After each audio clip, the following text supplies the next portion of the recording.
लोम जय श्री राधा कृष्ण। सभी को मेरी ओर से राम राम।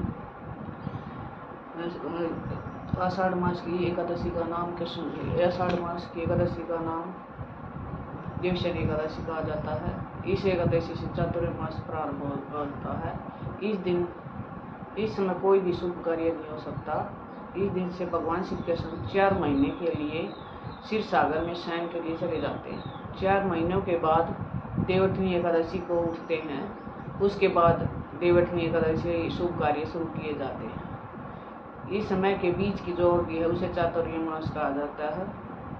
देवशयनी एकादशी को ही यहाँ देवशयनी एकादशी को महा एकादशी, डोली एकादशी, हरिदेवशयनी एकादशी, पद्मना एकादशी और प्रमोदनी एकादशी भी कहते हैं। आज हम 1 नहीं 2 नहीं 3 एकादशी की कहानी कहेंगे, जिसके सुनने मात्र से ठाकुर जी प्रसन्न होंगे और हमें यज्ञ के फल के बराबर फल मिलेगा।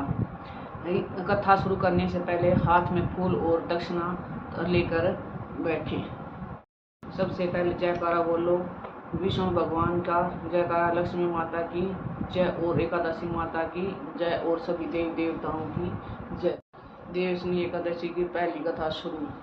धर्मराज युधिष्ठिर बोले कि हे भगवान, आषाढ़ माह के शुक्ल पक्ष की एकादशी का क्या नाम है और उस दिन कौन से देवता की पूजा होती है तथा उसकी विधि क्या, सब विस्तार से बताइए। श्री कृष्ण भगवान बोले, हे राजन, एक समय नारद जी ने ब्रह्मा जी से यह प्रश्न पूछा था। तब ब्रह्मा जी बोले कि हे नारद, इस एकादशी का नाम पद्मा है।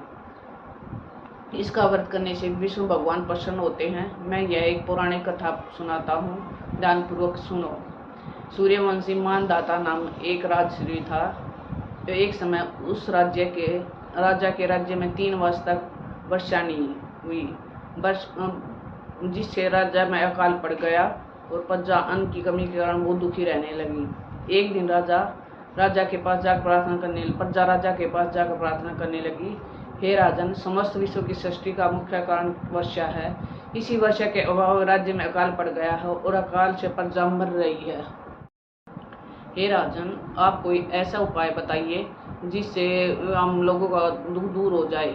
पर इस पर मानदाता बोले, आप लोग ठीक कह रहे हैं, वर्षा से अन्न उत्पन्न होता है। वर्षा न होने पर आप लोग बहुत दुखी हैं। राजा के पापों के कारण ही प्रजा दुख भोगना पड़ता है। मैं बहुत सोच विचार कर रहा हूँ, फिर भी मुझे अपना कोई दोष दिखाई नहीं देता। पूर्वक पद्मा एकादशी का व्रत किया। उस व्रत के प्रभाव से राज्य में वर्षा हुई और मनुष्य का सुख पहुंचा।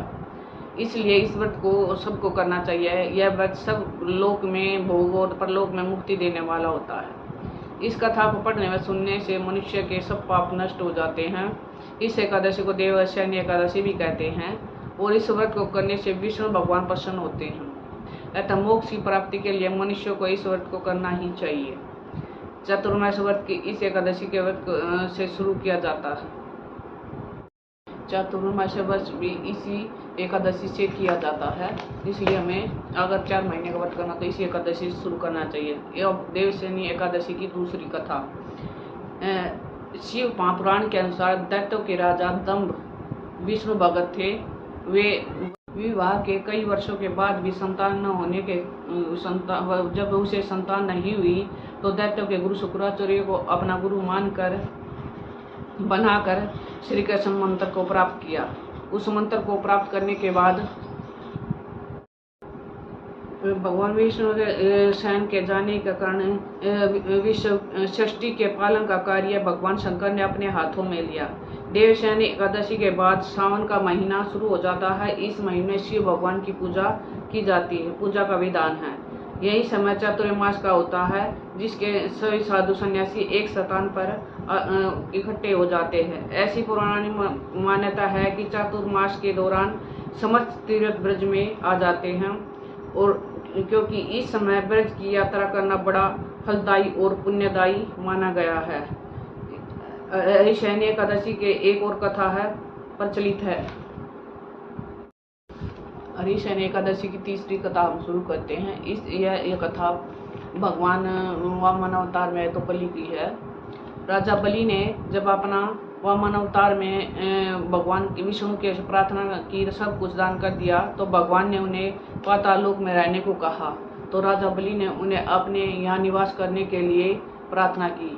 भगवान ने बलि से कहा कि वे सदा के लिए तो यहाँ नहीं रह सकते, पर साल में कुछ 4 मास के यहाँ आ जाएंगे।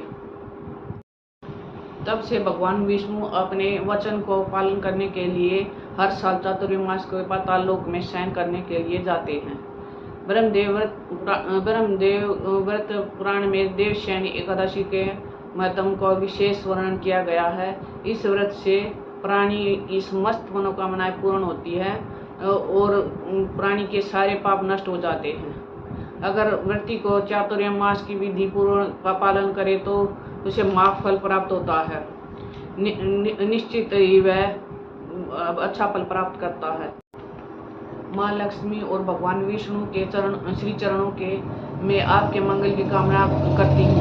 दीनानाथ दीन दयाल कृपा के सागर, इस कहानी को कहते सुनते हुकारे भरते सब पर अपनी कृपा बनाए रखना, सबको भक्ति का वरदान देना, जीवन में आई कठिनाइयों परेशानियों का अंत करना और हमें सद्मार्ग पर चलाना।